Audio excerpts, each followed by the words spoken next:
Assalamualaikum warahmatullahi wabarakatuh. Halo teman-teman semua, kami dari kelas B akan mempresentasikan materi metode statistika yaitu peluang.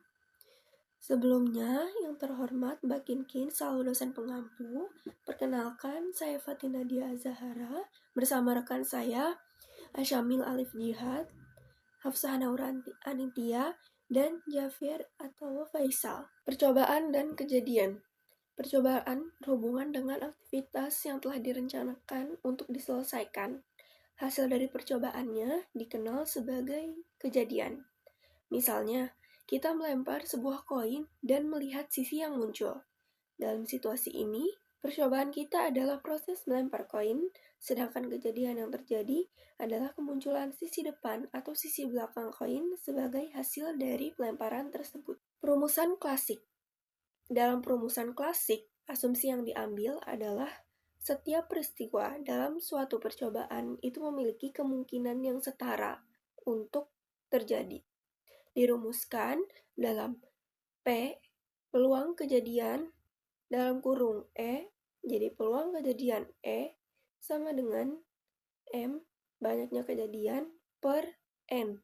N, banyaknya semua kejadian yang mungkin. Sebagai contoh, bila dilakukan pelemparan mata uang, maka peluang mendapatkan sisi muka adalah, yaitu penyelesaiannya P dalam kurung E sama dengan M sama dengan 1, N 2.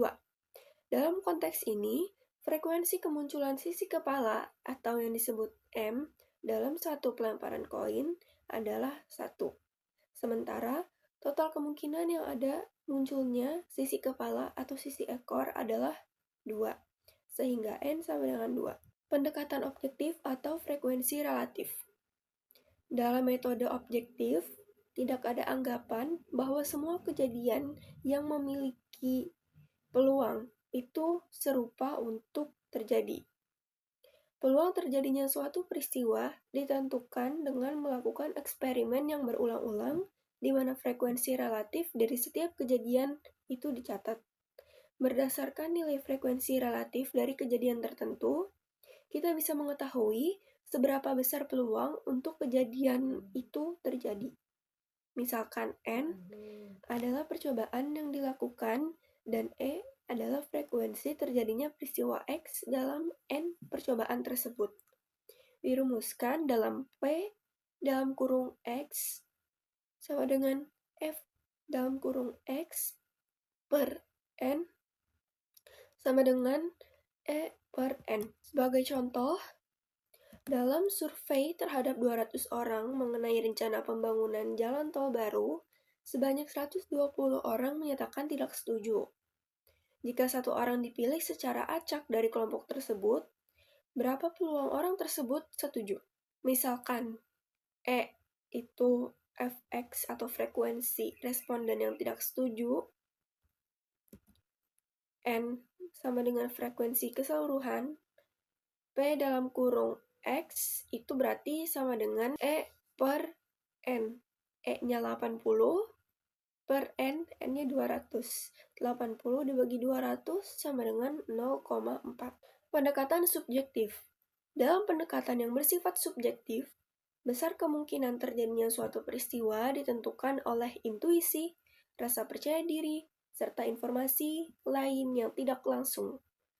Misalnya, dalam pertandingan tenis antara Steffi Graf dan Yayu Basuki, peluang kemenangan Steffi sebesar 0,85, sementara Yayu hanya 0,15. Angka peluangnya ditentukan berdasarkan sudut pandang penulisnya.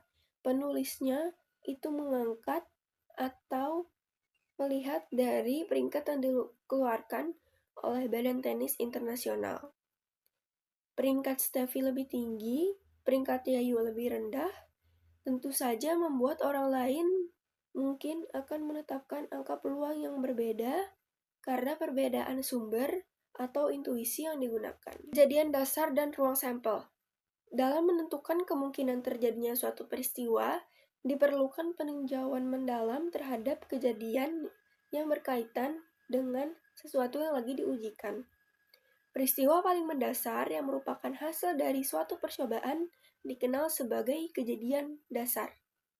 Semua kejadian dasar disebut ruang sampel. Sedangkan jumlah kejadian dasar yang mungkin disebut sebagai ukuran ruang sampel. Dalam proses melempar sebuah dadu yang memiliki 6 sisi dan mengamati hasil yang muncul, kejadian dari ujian ini adalah munculnya salah satu sisi dadu. Ruang sampel adalah semua sisi pada dadu, dan ukuran sampelnya adalah banyaknya sisi dadu, yaitu 6. Penghitungan ukuran ruang sampel. Jika ukuran ruang sampel kecil, maka proses perhitungannya mudah. Namun, jika ukuran ruang sampel semakin besar, maka perhitungannya akan menjadi lebih sulit. Ada beberapa metode untuk menghitung ukuran ruang sampel, yaitu metode perkalian, permutasi, dan kombinasi. Metode perkalian. Metode perkalian merupakan teknik untuk menentukan total kemungkinan dari sejumlah kejadian yang berlangsung satu demi satu. Apabila setiap kejadian memiliki beberapa cara, maka total keseluruhan cara dapat dihitung dengan mengalihkan jumlah cara dari setiap kejadian. Dirumuskan N1 dikali N2 dikali titik-titik NK. Kejadian 1 menghasilkan N1 cara. Kejadian 2 menghasilkan N2 cara. Sampai kejadian ke K dalam NK cara. Contohnya, seorang manajer ingin membeli satu laptop, satu printer, dan satu scanner. Jika tersedia 4 merek laptop, 3 merek printer, dan 2 merek scanner, berapa banyak cara untuk menyusun program pembelian? Dalam kasus ini, K sama dengan 3, laptop, printer, dan scanner. N1, 3 merek printer, N2, 4 merek laptop, N3, 2 merek scanner. Kemudian, N1 kali N2 kali N3, 3 kali 4 kali 2, sama dengan 24. Jadi, caranya ada 24. Permutasi. Permutasi merujuk pada metode untuk mengukur objek di mana urutannya sangat krusial dan sangat diperhatikan. Seperti A, B, C memiliki arti yang berbeda dibandingkan B, C, A. Meskipun kedua urutannya menggunakan huruf yang sama dan identik, tetapi setiap perubahan, setiap satu posisi dipandang sebagai suatu susunan yang memiliki arti tersendiri atau sebagai susunan yang unik. Dirumuskan, E faktorial sama dengan E dikali D dikali C dikali B dikali A. Dari E ke A. Perhitungan mundur. Sama dengan titik-titik cara. Seperti 5 faktorial sama dengan 5 kali 4 kali 3 kali 2 kali 1 sama dengan 120. Jadi ada 120 cara. Kombinasi. Kombinasi merupakan metode untuk memilih sejumlah item dari kelompok tertentu. Peluang berbagai kejadian. Dalam teori peluang, kejadian-kejadian yang kemungkinan muncul dapat dibedakan menjadi 3, yaitu kejadian terpisah, mutually exclusive events, kejadian bebas, independent events, dan kejadian tak bebas, dependent events. Kejadian terpisah yaitu dua peristiwa A dan B disebut saling terpisah jika tidak bisa terjadi bersamaan. Sehingga, contoh, pelemparan koin A sama dengan muncul depan, B muncul belakang, atau dealer mobil A sama dengan mobil terjual, B sama dengan mobil tidak terjual. Kedua, kejadian bebas. Dua peristiwa A dan B disebut bebas jika peluang terjadinya A tidak terpengaruhi oleh B, dan sebaliknya, berbeda dengan peristiwa terpisah. Kejadian bebas masih mungkin terjadi secara bersamaan. Jika A dan B merupakan kejadian yang bebas secara statistika, maka P A irisan B sama dengan P A kali P kali B. Ketiga, kejadian tak bebas.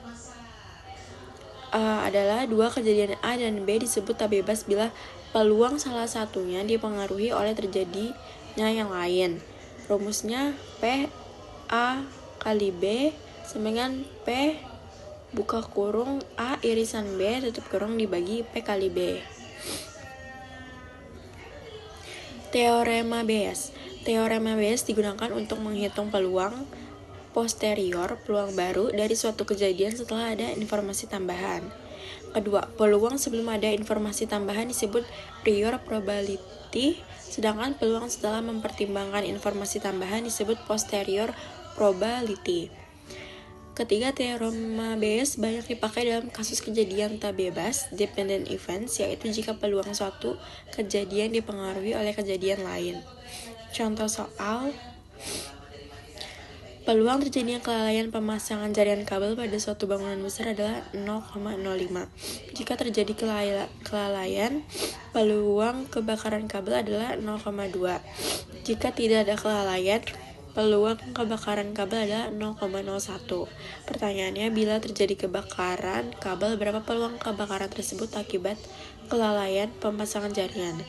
Rumus teorema Bayes itu P A B sama dengan PA kali PBA dibagi PA kali PBA ditambah PA dikali PBA.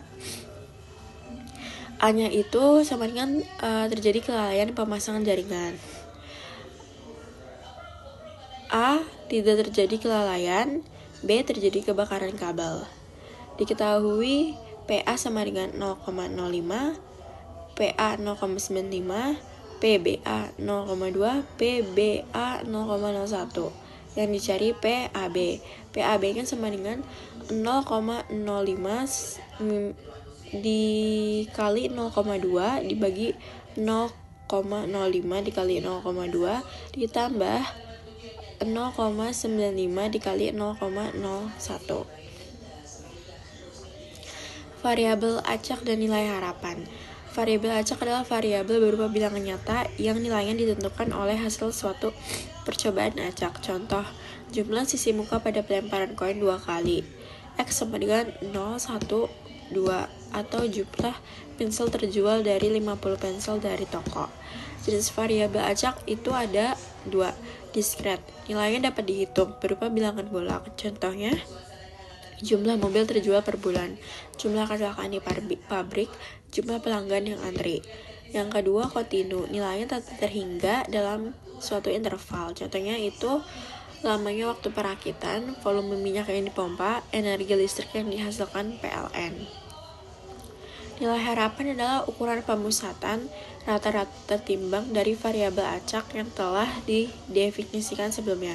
Karena variabel acak terdiri dari diskret dan kontinu, maka nilai harapan juga bisa berupa diskret atau kontinu. Dalam buku ini, pembahasan nilai harapan juga bisa berupa diskret atau kontinu. Disesuaikan dengan kasus-kasus yang sering kali muncul dalam permasalahan ekonomi. Misalkan X adalah variabel acak dan P X adalah peluang terjadinya variabel acak X, maka nilai harapan X adalah EX sama dengan EX kali PX. Keterangannya, EX itu nilai harapan X, X sama dengan variabel acak X, PX adalah peluang variabel acak X. Nilai moneter harapan adalah bentuk khusus dari nilai harapan bila mana variabel acaknya berupa nilai moneter. Contoh aplikasi, seorang kontraktor memperoleh proyek pengerjaan gedung bertingkat tahun depan dengan perkiraan bahwa keadaan ekonomi tahun depan tidak menentu. Yang bersangkutan membuat perkiraan biaya serta peluangnya sebagaimana tertera di tabel berikut. Di tabel ini ada keadaan ekonomi stabil dan tidak stabil. Biaya ekonomi stabil $100.000, yang tidak stabil $150.000 dengan PX 0,3 dan yang ekonomi stabil 0,7. Atas dasar perkiraan kontraktor tersebut, berapakah EMV biaya proyek tersebut? Penyelesaiannya, untuk mendapatkan EMV kita perlukan jumlah hasil kali biaya dengan peluangnya. Bila tabel di atas diperluas, maka EMV sama dengan $115.000 sesuai seperti yang ada di tabel. Ukuran penyimpangan variabel acak. Pembahasan ini akan menyoroti ukuran penyimpangan variabel acak yang umum dipakai dalam praktik, yaitu deviasi standar dan koefisien variasi dari variabel acak (KF). Konsep deviasi standar yang dibahas di sini sama dengan yang telah diuraikan sebelumnya. Namun kali ini akan dilihat dalam hubungan dengan nilai ekspektasi.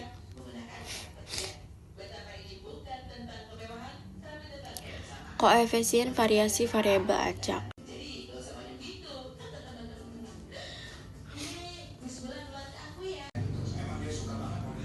Soal nomor 6, sebuah perusahaan perakitan AC menggunakan kompresor dari dua pabrik. Pabrik A menyediakan 25% kompresor dan sisanya oleh pabrik B. Seandainya diketahui bahwa 5% kompresor dari pabrik A rusak dan 3% dari pabrik B rusak, sehingga mengakibatkan hasil rakitan AC tidak berjalan baik. Jika secara acak diambil sebuah AC untuk diperiksa dan ternyata hasilnya rusak, berapakah peluang bahwa kompresor yang dipasang pada AC itu berasal dari pabrik A? Nomor 6 diketahui PA sama dengan 25%, dibulatin jadi 0,25, PB 75% jadi 0,75, PRA 5% 0,05, PRB 3% jadi 0,03. Ditanyanya berapakah peluang kompresor pabrik A rusak? Jawabannya PR sama dengan PRA PA plus PRB PB sama dengan 0,05 dikali 0,25 ditambah 0,03 dikali 0,75 sama dengan 0,0125 ditambah 0,0225 sama dengan hasilnya 0,035. Dilanjut PAR-nya berarti PRA dan dikali PA dibagi PR sama dengan 0,05 dikali 0,25 dibagi 0,035 disederhanain lagi 0,0125 dibagi 0,035 sama dengan 0,3571. Lanjut nomor 7, diketahuinya PA 0,20 jadi 20%, PM 0,50 jadi 50%, PK 0,30 jadi 30%, PRA 0,055%, PRM 0,44%, P 0,088%. Ditanya peluang seorang rekanan mendapat pipa air rusak. Variabel acak. Berikut ini akan dibahas tentang ukuran penyimpangan dan variabel acak terkait dengan nilai ekspektasi suatu variabel acak. Pembahasan ini akan menyoroti ukuran penyimpangan variabel acak yang umum dipakai dalam praktik, yaitu deviasi standar dan koefisien variasi dan variabel acak atau KAVI. Dan standar deviasi. Konsep deviasi standar yang dibahas di sini sama dengan yang telah diuraikan sebelumnya. Namun kali ini akan dilihat dalam hubungannya dengan nilai ekspektasi. Rumusnya itu adalah deviasi sama dengan akar E dalam kurung X pangkat 2 dikurang E dalam kurung X pangkat 2. Koefisien variasi variabel acak atau KAVI. Nilai koefisien variasi variabel acak diperoleh melalui rumus KAVI sama dengan deviasi E dalam kurung X dikali 100%. Tabelnya itu seperti ini. Dan caranya itu standar deviasi sama dengan deviasi sama dengan akar 750 juta dikurang 115 kuadrat sama dengan 22.912.000. Selanjutnya koefisien variasi sama dengan KAVI sama dengan 22.912 per 115 dikali 100% sama dengan 19,92%. Selanjutnya kriteria keputusan dengan nilai harapan. Konsekuensi-konsekuensi yang mungkin timbul dan dari suatu kejadian disebut payoff. Dalam pengambilan keputusan di bidang bisnis, payoff sering dibuat dalam satuan mata uang, baik itu laba, biaya, maupun hal-hal lainnya. Sebagai ilustrasi, marilah kita perhatikan contoh berikut. Misalkan seorang pengecer berada pada kondisi apakah ia akan membeli stok yang banyak atau sedikit saja untuk menghadapi musim kemarau. Panjang mendatang, pengecer tersebut memperkirakan dua kemungkinan di musim kemarau mendatang, yaitu permintaan tinggi atau permintaan rendah dengan kemungkinan laba masing-masing. Hubungan antara nilai variabel acak dan peluangnya dicerminkan oleh distribusi peluang yang dalam hal ini dapat dianalogikan dengan frekuensi relatif variabel acak. Dalam teori statistika, dikenal berbagai distribusi peluang yang masing-masingnya memiliki karakteristik tertentu. Namun, ulasan distribusi peluang dalam buku ini dibatasi pada yang umum digunakan dalam permasalahan ekonomi keseharian. Secara umum, distribusi peluang dibedakan menjadi distribusi peluang secara diskret dan distribusi peluang kontinu. Distribusi peluang diskret adalah distribusi peluang untuk variabel acak diskret, sedangkan distribusi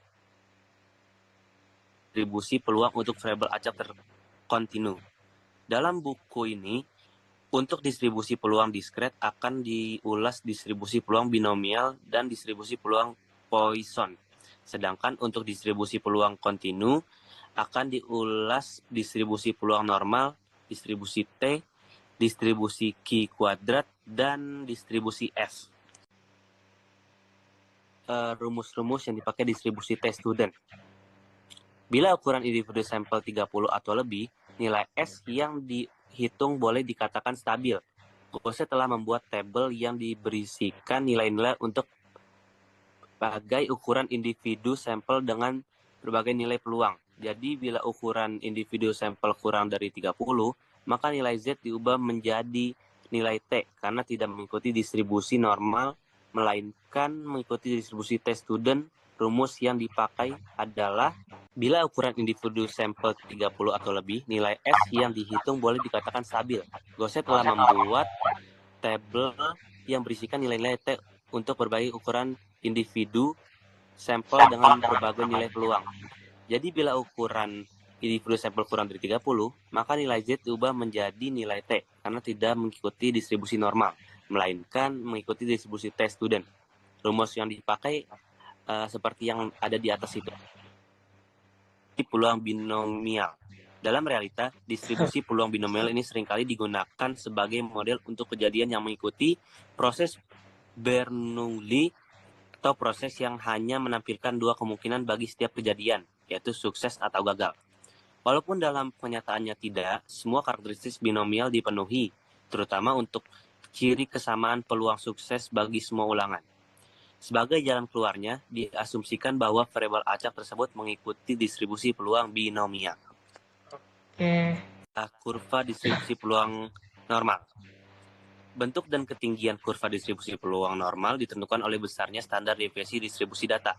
Semakin besar standar deviasinya, semakin mendatar bentuk kurvanya dan semakin melebar kurvanya. Sebaliknya, semakin kecil nilai standar deviasinya, semakin tinggi puncak kurvanya dan semakin sempit kurvanya. Perbedaan nilai rata-rata akan menyebabkan perbedaan nilai tengah kurva yang berpengaruh ke pergeseran kurva tanpa mengubah bentuk ketinggian kurva tersebut. Sebagaimana telah disinggung sebelumnya, bagi data yang distribusi normal dengan menggunakan kaidah empiris diperoleh kondisi berikut ini. Graf dengan kaidah empiris nilai peluang yang diberikan hanya untuk 1, 2, dan 3 kali standar deviasi di sekitar nilai rata-ratanya. Nilai peluang lain yang berada di luar konteks kaidah empiris dapat dicari dengan rumus distribusi peluang normal atau dengan tabel distribusi peluang normal baku. Akan distribusi peluang normal pada distribusi binomial merupakan distribusi peluang kontinu, namun dapat digunakan sebagai pendekatan bagi distribusi peluang binomial yang merupakan distribusi peluang diskret. Agar pendekatan berjalan baik, N harus besar dan P mendekati 0,5. Perluan dengan cara menambahkan 0,5 untuk top, batas kiri, dan batas kanan selang atau titik yang akan dicari. Koreksi kekontinuan ini diperlukan untuk penyesuaian dari distribusi variabel acak.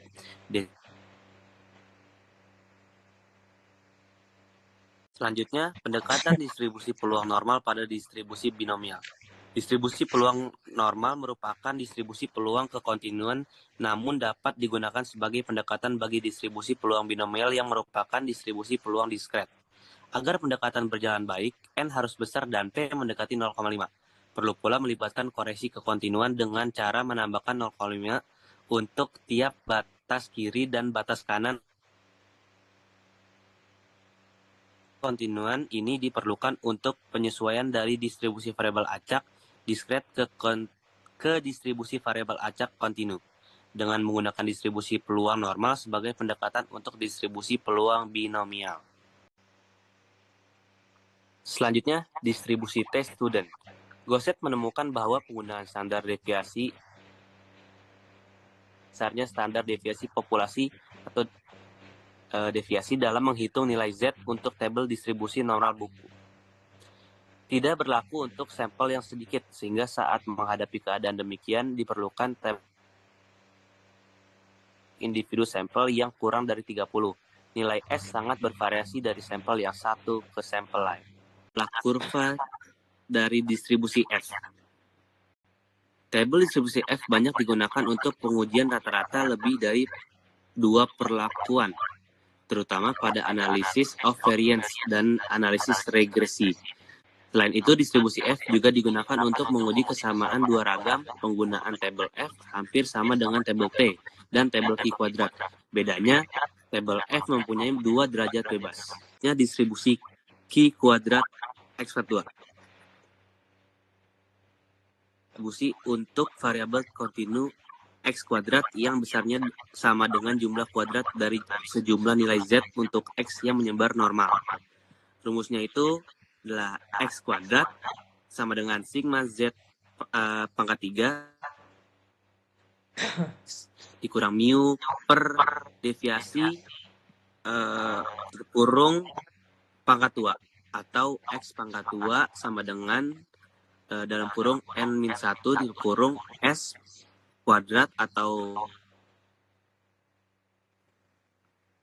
nilai Q kuadrat berawal dari 0 sampai tak terhingga. Jadi agak berbeda dengan distribusi T. Bentuk kurvanya bermacam-macam, tergantung pada derajat bebasnya. Si rasio ragam. Distribusi F adalah distribusi variabel kontinu, dengan F merupakan rasio dari ragam sampel yang diambil secara acak dari populasi normal. Penemu distribusi F adalah R.A. Visser. Bentuk distribusi F tidak hanya satu macam, melainkan berubah-ubah tergantung pada derajat bebas kedua ragamnya.